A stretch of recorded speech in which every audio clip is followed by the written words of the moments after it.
کہ ابیلا کو اس سے شدید محبت تھی، اور اگر تمہاری زندگی میں وہ واپس آ جائے تو کیا کرو گی تم؟ احد نے نہ جانے کیا سوچ کر پوچھا تھا، مگر ابیلا کا جواب سن کر اس کی رگیں تن گئیں۔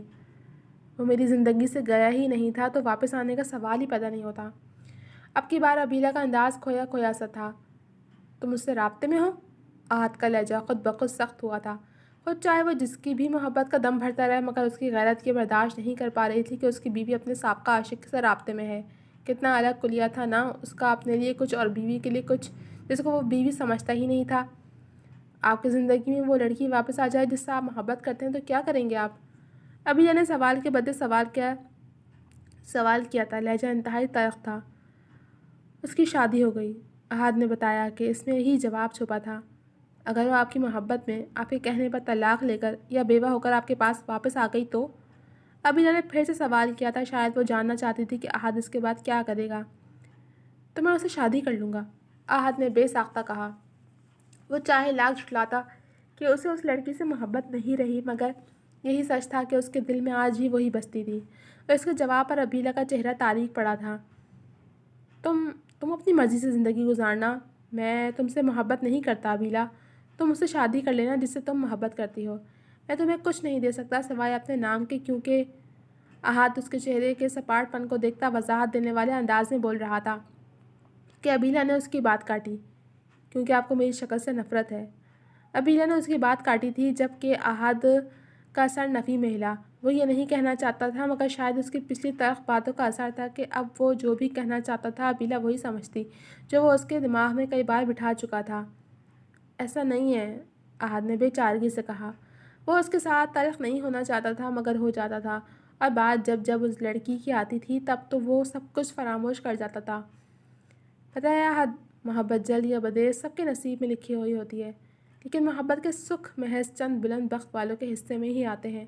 میں نہیں جانتی آپ بلند بخت ہیں یا نہیں، مگر اتنا جان گئی ہوں کہ میں بلند بخت نہیں ہوں۔ ابیلا کے لہجے میں یاسیت تھی۔ وہ کیا کہنا چاہتی تھی آج سمجھ نہیں پایا تھا، تبھی چپ رہا، اور پھر کچھ دیر بعد گاڑی ایک شاپنگ مال کے باہر روک دی۔ ڈیڈی نے ہمارا ولیمہ ارینج کیا ہے۔ انہوں نے شاید تمہیں بتایا نہ ہو، لیکن وہ تمہیں اپنی بہو کے طور پر سب میں انٹروڈیوس کروانا چاہتے ہیں، اسی لیے مجھے تمہیں شاپنگ پر لے جانے کو کہا تھا۔ تم ولیمے کے لیے اپنی پسند سے سب کچھ خرید لو۔ احد نے گاڑی کو پارکنگ ایریا میں روک کر اسے بتایا تو وہ سر ہلاتی گاڑی سے نکل آئی۔ احد شاپنگ مال میں داخل ہوئے ہی تھے جب اچانک ابیلا کے پکار پر اسے رکنا پڑا۔ میری ایک بات مانیں گے؟ اس نے بے حد سنجیدگی سے کہا۔ کیا؟ احد نے اچنبھے سے استفسار کیا۔ میں آپ کے لیے انچاہی بیوی ہوں اور ہمیشہ انچاہی رہوں گی۔ انچاہی بیوی کے ناز نخرے کوئی نہیں اٹھاتا، اور مجھے آپ سے بھی یہی امید ہے، لیکن پھر بھی میں چاہتی ہوں کہ آپ میری 2 خواہشیں پوری کر دیں۔ میں زندگی بھر آپ سے کچھ نہیں مانگوں گی، بس یہ 2 خواہشیں پوری کر دیں۔ ابیلا نے یاسیت سے کچھ وضاحتی انداز میں کہا۔ کیسی خواہشیں؟ وہ اس کی بات پر الجھا۔ پہلی خواہش یہ کہ آج کی ساری شاپنگ آپ اپنی پسند سے کروا دیں، پہلی اور آخری بار۔ جس رنگ جس سنگھار میں آپ اپنی من چاہی بیوی کو دیکھنا چاہتے تھے ویسا ہی لباس اور دوسری چیزیں خرید دیں۔ اور دوسری خواہش، میں آپ کو ولیمے کی رات بتاؤں گی، جو آپ کے لیے پوری کرنی مشکل نہیں ہوگی۔ ابیلا نے کہا تو وہ کچھ پل اسے دیکھے گیا۔ چشمے کے پیچھے چھپی وہ سیاہ آنکھیں اسے نم لگی تھیں۔ چہرے کی رنگت اب بحال ہونے لگی تھی، مگر کچھ حد تک زرد پن اب بھی چھایا ہوا تھا۔ نازک سا دبلا پتلا سراپا بھورے رنگ کے لباس سے ملبوس تھا، پیروں میں بھورے رنگ کا کھسا پہن رکھا تھا، آنکھوں میں امید لیے وہ اسے دیکھ رہی تھی۔ ٹھیک ہے، چلو۔ احد نے بدل نخواستہ حامی بھری تو وہ گہرا سانس بھر کر اس کے ہم قدم ہوئی۔ اس ہینڈسم سے شخص کے ساتھ اس عام سے دکھنے والی لڑکی کو دیکھتے کئی نگاہیں ان پر جم کر رہ گئی تھیں۔ جہاں کچھ کی نظروں میں حیرت تھی، وہیں کچھ لوگ انتہائی رشک سے ابیلا کو دیکھ رہے تھے، جسے اتنا ہینڈسم شخص ملا تھا۔ ان کی رشک بھری نگاہوں کو خود پر محسوس کر کے ابیلا دل ہی دل میں پھیکا سا مسکرائی تھی۔ یہاں چلتے ہیں، احد نے ایک شاپ کی طرف اشارہ کر کے کہا تو وہ چپ چاپ اس کے ساتھ ہو لی، اور پھر احد نے ہر چیز اپنی پسند سے خریدی تھی۔ اس کے لیے خوبصورت سی گھیردار میکسی کے ہم رنگ ہیل، جیولری، میک اپ کا سامان اور ہر چھوٹی سے چھوٹی چیز جو اسے ولیمے کے دن پہننی تھی، وہ سب احد نے خود اپنی پسند سے خریدی تھی۔ وہ جب بھی ابیلا سے پوچھا کہ یہ کیسی ہے یا تمہیں پسند ہے تو وہ بس یہی کہتی کہ اگر آپ کو پسند ہے تو یہی ٹھیک ہے۔ یوں 2.5 گھنٹے لگا کر احد نے اس کی شاپنگ کی تھی، یہ بھول کر کہ وہ ابیلا کے لیے شاپنگ کر رہا تھا۔ اس نے یہ ساری شاپنگ اپنی من چاہی بیوی کو سوچ کر کی تھی۔ وہ ابیلا کو کچھ نہیں دے سکتا تھا، تبھی ابیلا کی یہ 2 خواہشیں پوری کرنا چاہتا تھا۔ پہلی تو پوری کر دی تھی، مگر دوسری کون سی تھی یہ اس کے لیے معمہ تھا۔ کچھ کھاؤ گی؟ واپسی پر گاڑی میں بیگ رکھتے اس نے ابیلا سے پوچھا۔ نہیں، مجھے بھوک نہیں ہے۔ اس نے سہولت سے انکار کر دیا، جس پر اسے حیرت ہوئی تھی کیونکہ شام کے 6 بج رہے تھے اور اب اتنا گھوم پھر کر وہ بھی بھوک محسوس کرنے لگا تھا۔ اس کا انکار سن کر وہ خود ہی شاپنگ مال کے کیفے سے اپنے اور اس کے لیے سینڈوچ اور جوس لے آیا۔ یہ کھاؤ۔ اس نے گاڑی میں بیٹھتے سینڈوچ اور جوس اسے تھمایا اور خود بھی ڈرائیونگ کرتا سینڈوچ کھانے لگا۔ ابیلا نے بنا کچھ کہے سینڈوچ کھانا شروع کیا تھا کہ بھوک اسے بھی محسوس ہو رہی تھی۔ ولیمے کی تیاریاں کرتے دن کب گزرے پتہ ہی نہیں چلا۔ ذاکر صاحب اور یوسف صاحب نے پلان کیا تھا کہ احد اور ملحان کا ولیمہ ایک دن، ایک وقت اور ایک ہی جگہ پر کیا جائے۔ ملحان کو ابیلا کے احد کے پاس ہونے کا پتہ چلا تو وہ خفا ہوا تھا، مگر پھر یوسف صاحب نے اسے سمجھایا تو وہ سمجھ گیا تھا کہ اسی میں ابیلا کی بہتری تھی، اور ویسے بھی ابیلا احد کی امانت تھی۔ احد ملحان سے ناراض ہوا تھا، مگر پھر جلد ہی مان گیا تھا کہ وہ زیادہ دیر ملحان سے خفا نہیں رہ سکتا تھا۔ ملحان اور منام کے بیچ سب نارمل ہونے لگا تھا۔ اس دن کے بعد سے ملحان نے اس کی طرف پیش رفت نہیں کی تھی۔ منام نے اس کی ڈیل قبول کر لی تھی کہ یہی اس کے لیے بہتر تھا۔ منام نے اسے انجل کے بارے میں نہیں بتایا تھا کہ ملحان نہ جانے اس کے بارے میں کیا سوچتا، ویسے بھی وہ شادی سے پہلے اس کے بارے میں غلط ہی سوچتا تھا اور وہ اسے اس بارے میں بتا کر اسے خود سے مزید بدگمان نہیں کرنا چاہتی تھی کہ اس نے اب انجل نامی چیپٹر کلوز کر دیا تھا، جو اس کے لیے سوائے شراب کے اور کچھ نہیں تھا۔ منام نے ملحان کا ساتھ قبول کر لیا تھا اور اب وہ اس کی بیوی کے فرائض اچھے سے نبھا رہی تھی۔ ملحان نے نہیں کہا تھا، مگر وہ اس کے کام اپنے ہاتھ سے کرنے لگی تھی۔ اس کے لیے ناشتہ بنا کر لگانا، اس کے کپڑے، اس کا بیگ، سب کچھ وقت پر تیار کرنا اس نے اپنے ذمے لے لیا تھا۔ رات کو وہ کافی پیتا تھا تو وہ اپنے ہاتھوں سے اس کے لیے کافی بنا کر لے جاتی۔ کبھی کبھی خود اس کی پسند کا ڈنر تیار کرتی، جس کی وہ سب کے سامنے تعریف بھی کرتا تھا۔ ان کو ایک ساتھ خوش دیکھ کر یوسف صاحب اور رابعہ بیگم بھی مطمئن ہو گئے تھے۔ شام کو ولیمہ تھا اور اس وقت وہ اپنے اور ملحان کے کپڑے نکال رہی تھی۔ گھر میں بہت کم مہمان آئے تھے جن سے وہ مل چکی تھی، اور سبھی اس کے ساتھ بہت پیار و محبت سے پیش آئے تھے کہ ملحان بے حد لاڈلا تھا، اور اس کی نسبت سے منام بھی سب کی لاڈلی بن گئی تھی، اور اتنے رشتے پا کر منام بھی بے حد خوش تھی۔ آپ کے کف لنکس کدھر ہیں؟ منام ڈریسنگ روم میں کھڑی اس کا سامان نکالتی اونچی آواز میں پوچھنے لگی تو ملحان جو کمرے میں بیڈ پر بیٹھا اپنی اسائنمنٹ بنا رہا تھا اس کی طرف متوجہ ہوا۔ نیچے والے دراز میں رکھے تھے۔ اس نے وہیں سے بیٹھے بیٹھے ہانک لگائی۔ نہیں مل رہے ملحان۔ اس کی جھنجھلائی سی آواز پر وہ لیپ ٹاپ ایک طرف رکھ کر ڈریسنگ روم کی جانب بڑھا۔ یونیورسٹی سے انہوں نے چھٹیاں لے رکھی تھیں اور سارا کام وہ آن لائن ہی کر رہے تھے۔ وہ اندر داخل ہوا تو وہ سامنے ہی کبرڈ کی طرف منہ کیے کھڑی نظر آئی۔ سرخ رنگ کے کیپری اور قمیض میں اس کا متناسب سراپا اس کے سامنے تھا۔ دوپٹہ سرے سے غائب تھا، جبکہ بالوں کی چٹیاں بنا کر کمر پر ڈال رکھی تھی، جو اس کی کمر سے کچھ انچ نیچے تک تھی۔ دھیان کدھر ہے تمہارا؟ ملحان نے آگے بڑھ کر اسے پیچھے سے اپنے حصار میں بھرتے ہوئے پوچھا تو وہ اس اچانک افتاد پر سٹپٹا کر رہ گئی۔ ملحان؟ وہ سٹپٹا کر بولی کہ ملحان کی سانسیں وہ اپنی گردن پر محسوس کر سکتی تھی۔